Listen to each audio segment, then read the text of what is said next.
This conservative activist brought the receipts to a school board meeting about the dangers of adopting a progressive bathroom policy based off of radical gender delusion. Take a look at this mic drop moment. Several weeks ago, in a vote to allow trans students to use whatever bathroom they wish, you assured us that these policies were perfectly safe, as neither yourself nor law enforcement could provide a single example of any trans student assaulting any girl in any bathroom, in any school, in any state, anywhere at all, in fact. But not to worry, since you couldn't locate them, I took the trouble too. See, Loudoun County, Virginia, where last year, under district policy, a trans student was allowed into the women's bathroom where he assaulted a girl. To cover it up, they moved him to another school where he did it again. See, Irvine, California last month, where a trans student entered the women's locker room and flashed the girls there. When they confronted him, he mercilessly beat them. This happened again in Gwinnett County, Georgia. This happened again in Oklahoma City. This happened again in Ohio, where a trans man was allowed to use the locker room where he was arrested for flashing little girls. The judge dropped the charges after he ruled that this man was too fat for them to see anything.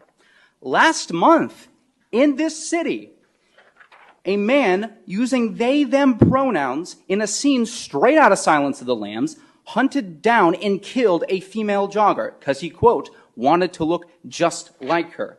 And before you say that these are anecdotal evidence, just note that in a survey of trans inmates in federal prisons, half were convicted of sexual assault and 90% were convicted of violent crimes, well above the general prison population.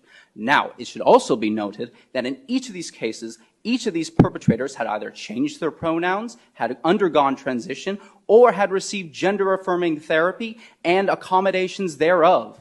Why is this important to note? Probably for the same reason we recognize as a society that you do not affirm that people with anorexia can be healthy in any way. You do not affirm that somebody with schizophrenia is hearing voices. And you do not affirm that somebody in a manic episode is having great ideas. Because when you leave somebody to languish in their false mental state, i.e. men who think they are women, they will inevitably lash out and harm themselves and those around them. Hurt people hurt other people. But I don't want to pretend and have the hubris to think that I'm going to be the one to change your mind. I'm happy to share any and all of these examples with you. But you will most likely leave here tonight believing that men can become women, affirming care works, and that you made the right vote.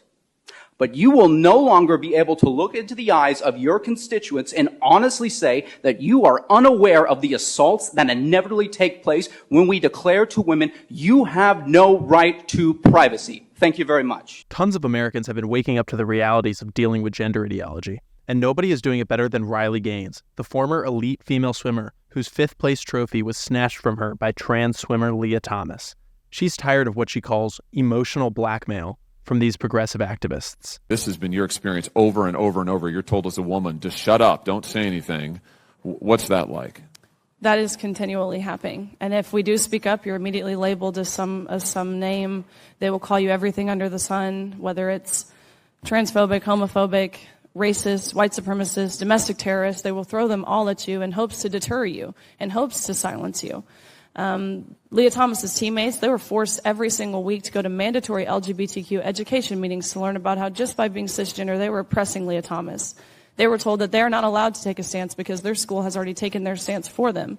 They were told that you will never get a job, you will never get into grad school, you will lose your friends, you will lose your scholarship and playing time if you speak out. They told these girls that if you do speak out, and any harm whatsoever comes towards Thomas's way, whether that's through social media, whether that's physical, mental, emotional harm, then you are solely responsible, and you could be responsible for a potential death. And you don't want that, do you?